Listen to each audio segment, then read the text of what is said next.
thank you very much, everybody. Thank you. What an honor. Well, this is a very special occasion, and it is indeed my honor to welcome to the White House a great friend and a man of leadership, vision, courage, and strength, His Royal Highness Crown Prince Mohammed bin Salman of the Kingdom of Saudi Arabia. And we had a big day today, a very big day for both countries. We've gotten to know each other well over the years, and he has become a true partner for peace and prosperity for our countries and for the world and for peace in the Middle East, which was a crowning achievement for both of us. And I just want to say that Crown Prince Mohammed, we're delighted to have you with us at the White House. Very special, very, very special.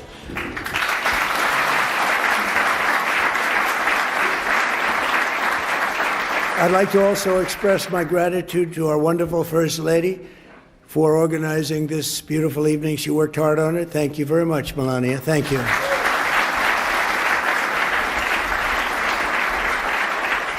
And we're pleased to be joined as well by Vice President J.D. Vance and his magnificent wife, Usha. Thank you. Thank you, J.D. Speaker of the House, Mike Johnson, and his wife, Kelly. Thank you, Mike, wherever you may be. Thank you. Thank you, Kelly. Princess Rima. Thank you, Princess Rima. Such an incredible representative of your country. And you really are. We really appreciate it. Great job you do. And members of the Saudi delegation, we want to thank you very much for being with us. We spent a lot of time with you today in the cabinet. You're extremely good negotiators, that I can tell you. So I want to thank you. And we have so many other unbelievable dignitaries. I won't talk too much about you because we'll be here all night. This room is loaded up with the biggest leaders in the world, business, sports. You know, my son is a big fan of Ronaldo, wherever Ronaldo is here. Ronaldo. And Barron got to meet him, and I think he respects his father a little bit more now, just the fact that I introduced you. So I just want to thank you both for being here. Thank you very much. Really an honor. But I want to thank everybody because you do. You have the biggest business leaders in the world. You have the biggest leaders politically anywhere in the world. And I think it's a group that maybe to this extent has never come together quite like this. I only wish we had about 2,000 more seats. We would have filled every one of them 2 times over. But very soon you'll be having that, and we'll have to do another one in about 2 years from now.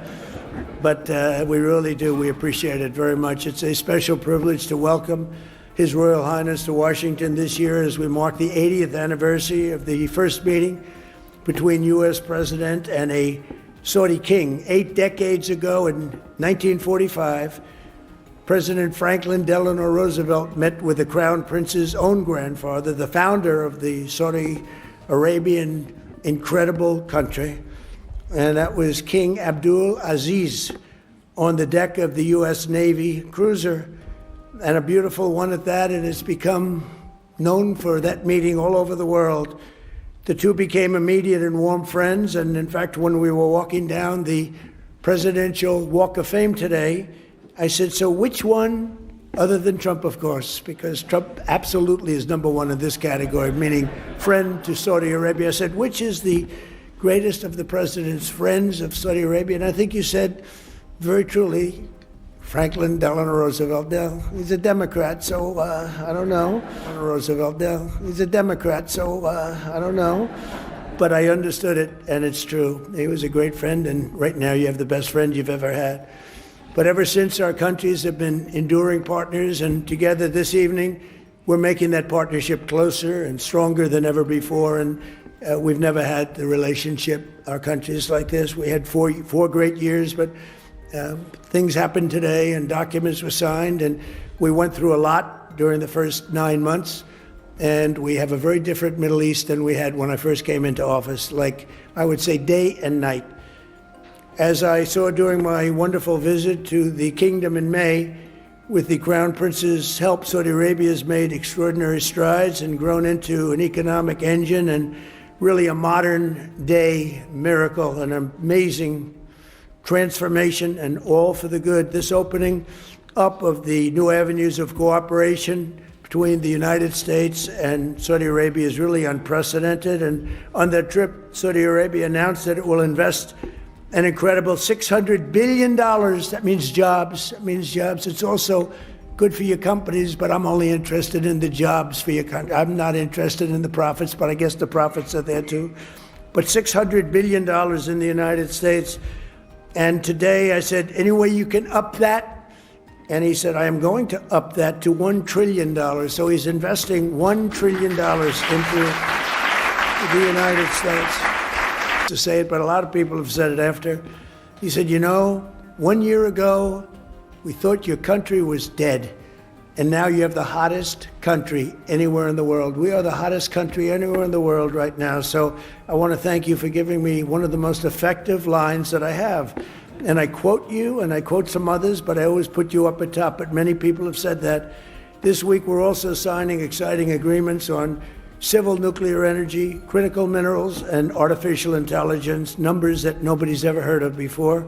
And Jensen, I want to thank you. You had a great meeting of NVIDIA, wherever you may be. And I want to thank Tim Cook and Apple for all of the money that you're investing in the United States. They're both investing $600 billion, and we have numerous other companies in the room that are likewise investing large sums because they believe in what we are doing and what's taken place, this miracle that's taken place in the USA. Together, these will come together. We're going to have support the many thousands of American jobs that have been created and help solidify the USA and the world leader. We're really now by far the world leader in technology, and nobody even questions it. Advanced manufacturing and other vital industries. They were saying 2-3 years ago, when the country was really losing business, not gaining business, that we'll never be manufacturers again, we'll never be doing any of these businesses again, that are coming back to us in record numbers. AI plants, but maybe even most importantly, in a sense, the auto plants. They're all pouring back into the United States. And I have to say, because of tariffs, I'll also say because of November 5th, the election. But because of the tariffs, they're coming back. We have the head of Ford, we have the head of General Motors in the room, and their stock has gone through the roof because what I did with tariffs last week on certain kinds of vehicles, I won't get into it. It's called mid-sized trucks and large trucks. So I wanted to get into it because their stock went through the roof, and they were very happy. They did not really a hell of a lot of work. I gave it to them at their request, and for that, they get a big fat salary. But more importantly, they create jobs all over the country. It's been amazing. And the business you've gotten in the midsize and the large trucks because of what we did with tariffs is incredible. It's incredible. So I congratulate both companies and thank you both for being here very much.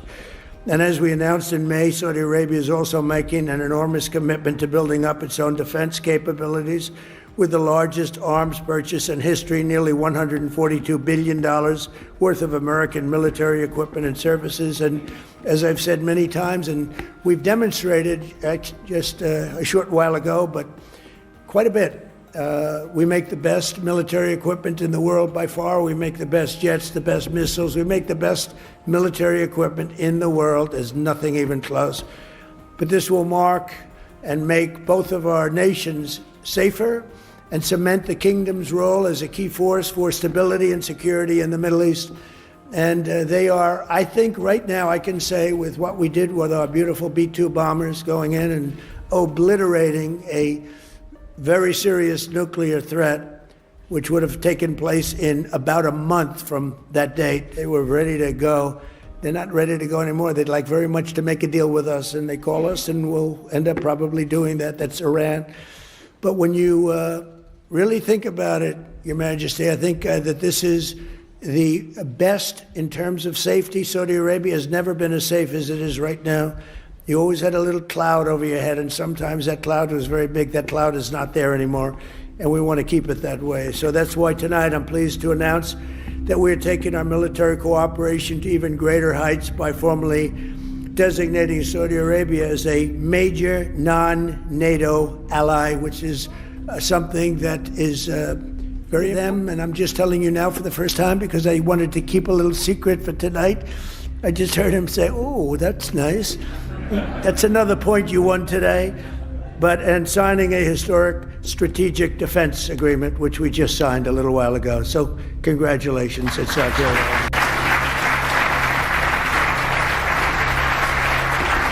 A stronger and more capable alliance will advance the interests of both countries, and it will serve the highest interest of peace, and we all share in peace, and we've never had and been so close to truly everlasting peace in the Middle East. All my life I've heard, oh, peace in the Middle East, but it'll never happen. We did it. Now we have to make sure it matures properly and is really as strong as we think it can be, but we've gotten all good signals. I want to just thank you for all the help, too.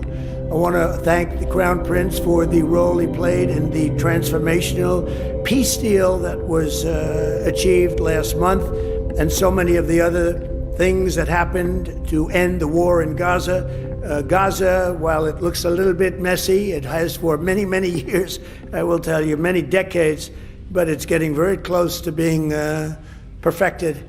And people are shocked. And even the great experts that have gone around criticizing badly every country and every president and everything, they're all saying that what's taking place in the Middle East is a miracle. They're just calling it a miracle, and we're going to make it a miracle, and we're very close to doing that. But as you know, all of the living hostages were returned to their families. We got all 20 out of 20. And likewise, this sounds terrible, but the parents of the dead people, young men, mostly young men, almost all young men, they wanted those bodies back as much as the parents of the living. The parents of the living would do anything to get their boy back, and they got him back. And the parents of the dead wanted them just as much. It almost seemed as though they wanted them more. And today, through the efforts of Steve Witkoff and Jared Kushner and Marco Rubio and everybody worked together. We worked so hard together. 2 more bodies were brought back, and we're up to almost the full count. I think we're too short right now, and a lot of work has been done by Hamas, and a lot of people said they wouldn't be doing that, but they did do it. And the bodies have been delivered to the families, to the mothers, to the fathers, and at least they can be in peace. It's amazing. It was a miserable period of time. We have 2 more to go, and I think we'll be getting them also. Not easy. That was not easy. Not an easy situation. I've met with many of those parents, and what a time they've had. But we also want to thank all of the people living in Gaza, the residents of Gaza, and they've, as you know, begun to move back to their homes, and a lot more safety. They said today a lot more safety than they've before. It was a rough neighborhood, to put it mildly, and a lot of progress has been made with respect to Gaza and just about everything else we touch. Just yesterday, the United Nations Security Council formally adopted my peace plan and officially endorsed the Board of Peace. This is a board like no other. It will have the heads of major countries, I think all of the major countries. I hope Your Highness will be on the board. You'll accept, I hope. But the Board of Peace will be something that's never even been thought of before. And it's covering Gaza, but it'll end up covering large portions of the world. And I was honored to be chosen the chair of that Board of Peace. And I think you'll see something that nobody's ever seen before in terms of the status of the board. There will never be a board like the board that we're going to be announcing. Everybody wants to be on the board, and it'll end up being quite a large board because it'll be the heads of every major country, and the United Nations passed it. I guess unanimously, you can say. China, which was against it, took a pass, didn't vote against it, and Russia, which was against it, didn't vote against it. So we appreciate it because one negative vote and it doesn't happen. So people were shocked to see that it was approved, and that was a great honor. It's a great honor for me, I will tell you. I think it's something like nobody's ever even imagined. So it's called the Board of Peace, and watch for it because it's going to do some fantastic things. And I know we're both deeply committed to an enduring ceasefire. It grows into the beautiful, lasting peace, and we've got things going at numbers and far ahead of schedule that nobody thought was possible. So, Your Royal Highness, just as my predecessors and so many of the people that you know and love from a long time ago, they bonded with the U.S. and Saudi relationship, which was forged 80 years ago. You and I are strengthening and renewing the alliance, I believe, to levels that were far greater than what they had even 80 years ago, frankly.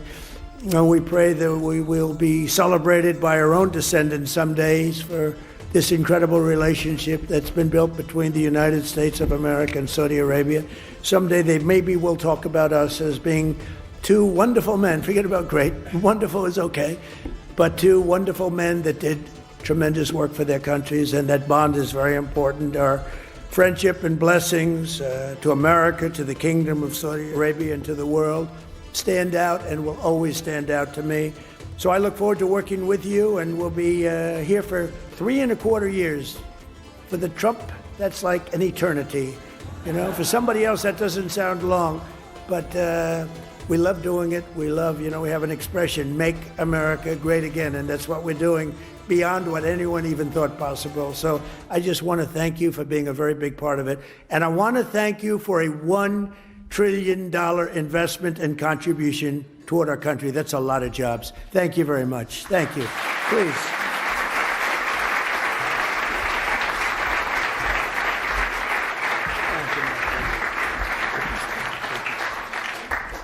Well, it's too hard to speak after Mr. President.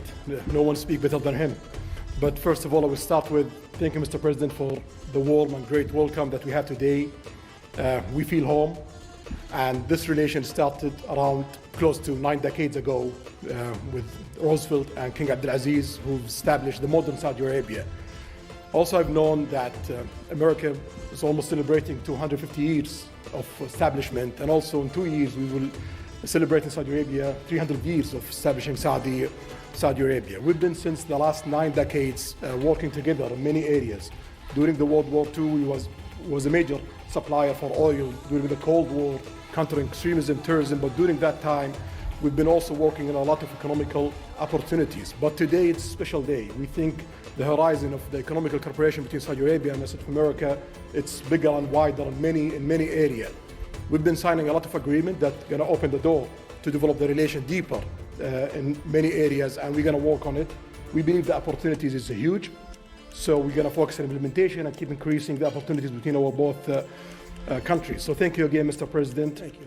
And also, before I come here, someone told me that there is some of the bidding sites that they are bidding on me wearing black suits, and if you bid on me wearing black suits, I'm coming here with the black suits, they're going to get almost 17x. So I want to tell them, sorry, you lose the bid. Maybe next time. So thank you, Mr. President. Thank you.